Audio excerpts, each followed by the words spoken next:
मैं बहुत अच्छी तरीके से कपड़े धोता हूँ, इसको बिल्कुल नहीं आता। অবশেষে জামিনে মুক্তি পেলেন বলিউড অভিনেতা রাজপাল যাদব। 9 কোটি রুপির চেক বাউন্স মামলায় অন্তর্বর্তী জামিন পেয়েছেন 54 বছর বয়সী এই কমেডিয়ান অভিনেতা। তবে অভিযোগকারী সংস্থার ব্যাংক অ্যাকাউন্টে 1.5 কোটি টাকা জমা দেওয়ার পরেই দিল্লি হাইকোর্ট 18 মার্চ পর্যন্ত তার অন্তর্বর্তীকালীন জামিন মঞ্জুর করেছে।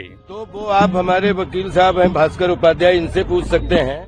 রাজপালের এই আর্থিক কেলেঙ্কারির সূত্রপাত ঘটে 2012 সালে।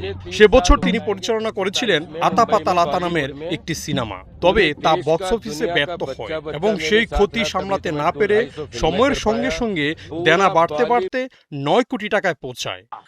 बाबा अपार कष्ट है।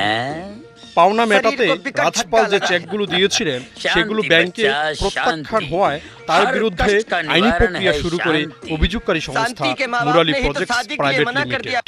अरे बाबूजी, सारी खुदाई एक तरफ और बाबा की दवाई एक तरफ। চলতি বছরের ফেব্রুয়ারিতে বারবার প্রতিশ্রুতি ভঙ্গ করায় আদালত ক্ষোভ প্রকাশ করে এবং রাজপালকে আত্মসমর্পণের নির্দেশ দেয়। 5 ফেব্রুয়ারি তিনি তিহার জেলে গিয়ে আত্মসমর্পণ করেন এবং সেখানে বন্দি থেকেই অবশেষে জামিনে মুক্তি পেয়েছেন। ओफो फिर अरे फिर बस स्टॉप पे उतरूंगा और उतरते ही पूछ लूंगा जावेद प्रसाद का घर कहाँ है। রাজপালের দুঃসময়ে পাশে দাঁড়িয়েছেন বলিউডের অনেকেই। সেই তালিকা রয়েছেন সোনু সুদ, সালমান খান, অজয় দেবগন, বরুণ ধাওয়ান ও নওয়াজুদ্দিন সিদ্দিকী সহ আরও অনেকেই। তাদের সাহায্যে রাজপাল এবার কিছুটা হলেও দেনামুক্ত। জামিনে মুক্তি পেয়ে বর্তমানে স্বস্তিতেই আছেন বলিউডের এ কমেডিয়ান অভিনেতা। অরণ্য আনোয়ার, 71। या यार हूँ।